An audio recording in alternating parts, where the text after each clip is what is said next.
Hello everyone, मैं advocate लक्षण सिंह आपका स्वागत करता हूं अपने इस नए वीडियो में। आज के वीडियो में जो टॉपिक मैं आपके साथ डिस्कस करने जा रहा हूं वो रिलेटेड है क्वांटम ऑफ कंपनसेशन से, जो किसी मोटर एक्सीडेंट में जब किसी की डेथ हो जाती है तो उसके जो डिपेंडेंट्स हैं उनको मिलता है।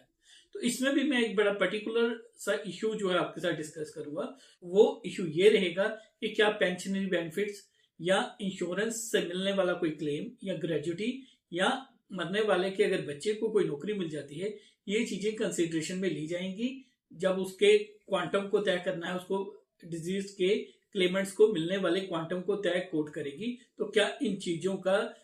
संज्ञान में लेके उस क्वांटम को वो कम कर देगी या उस क्वांटम को, जो कंपनसेशन का क्वांटम है, उसको कम नहीं करेगी। तो ये इशू सुप्रीम कोर्ट के सामने आया। ये 3 जजेस बेंच इसमें था इस जजमेंट में, जिस जजमेंट का टाइटल है सबस्ट्री Lakra versus national insurance company, और इसकी साइटेशन है 2018 AIR सुप्रीम कोर्ट पेज 5034।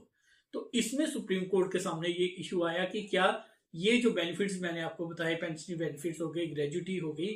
ये या इंश्योरेंस से कोई क्लेम जो मरने वाले को अलग से मिला, तो क्या ये जो पैसा डिजीज के क्लेमेंट्स को मिला या डिपेंडेंट्स को मिला, क्या ये पैसा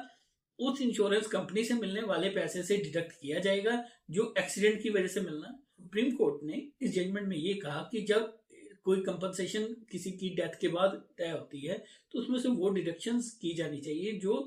उस एक्सीडेंट की वजह से उसके डिजीज को या डिजीज के डिपेंडेंट को मिलती है। तो जहां तक पेंशनरी बेनिफिट्स का सवाल है या ग्रेजुटी का सवाल है या इंश्योरेंस के साथ कंट्रैक्ट का सवाल है या फिर किसी डिजीज के किसी बच्चे को नौकरी मिल जाती है, तो ये एक कंट्रैक्चुअल ऑब्लिगेशन जो थी, जो कंट्रैक्ट उसने एंटर किया था या ड्यूटीज जो उसने अपनी लाइफ टाइम में डिस्चार्ज की थी, इस वजह से उसको ये पैसा मिल रहा है, ना कि एक्सीडेंट होने की वजह से।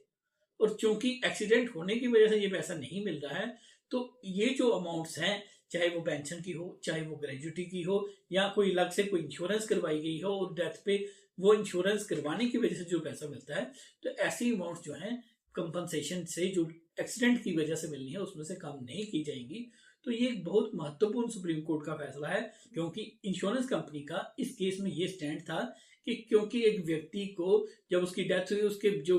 वारिस हैं, जो लीगल हेयर्स हैं, डिपेंडेंट्स हैं, उनको पेंशनरी बेनिफिट्स मिले, ये उसमें से डिडक्ट होने चाहिए। या किसी व्यक्ति को इंश्योरेंस खुद से करवाई है, अगर उनको वो पैसे इंश्योरेंस से मिल जाते हैं तो वो पैसे सारे कंपनसेशन से कम होने चाहिए और इंश्योरेंस कंपनी की लायबिलिटी कम हो जानी चाहिए। लेकिन सुप्रीम कोर्ट ने कहा इसमें जो भी पैसा उनको मिला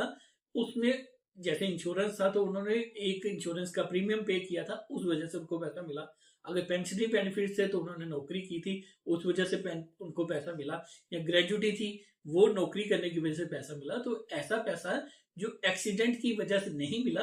वो पैसा, वो कोई भी अमाउंट इंश्योरेंस कंपनी द्वारा दी जाने वाली कंपनसेशन से डिडक्ट नहीं हो सकती। इसका बहुत ज्यादा फायदा एक्सीडेंट विक्टिम्स को होता है। कई बार देखने में आता है कि कई कोर्ट्स जो हैं, ट्रिब्यूनल्स जो हैं, वो ये डिडक्शंस कर देते हैं। अगर आप भी देखते हैं कि अगर आपके किसी केस में ट्रिब्यूनल ने ऐसी डिडक्शन की है, तो सुप्रीम कोर्ट की ये जजमेंट साइड करके आप भी उसके खिलाफ अपील कर सकते हैं या फैसला होने से पहले ही ट्रिब्यूनल को सेटिस्फाई कर सकते हैं कि ये जो पेंशनरी बेनिफिट्स हैं, ग्रेजुटी है, ये अमाउंट ऑफ कंपनसेशन से जो एक इंश्योरेंस कंपनी को एक्सीडेंट की वजह से देनी है उसमें से डिडक्ट नहीं की जाएगी।